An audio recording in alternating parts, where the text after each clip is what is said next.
अस्सलाम वालेकुम जी। ये हमारे गांव का ट्यूबवेल है। ये खेतों में हम खेतों में पानी लगाया हुआ है। जी हाँ, ये अड्डों में घास खड़ा हुआ है। ये प्लेटां चल रही हैं साथ में। ये देखो, ये प्लेटां और बोले नहीं। हाँ जी, गर्मी बहुत ज़्यादा पै रही।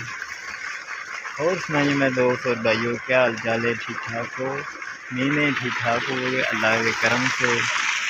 ये मुंगियां खलियां ने, ये फ्लड वजह पे मुंगी लगी इन साथ में ये ट्यूबवेल चलता पे, साथ में ये पट्ठे खड़े हुए हैं।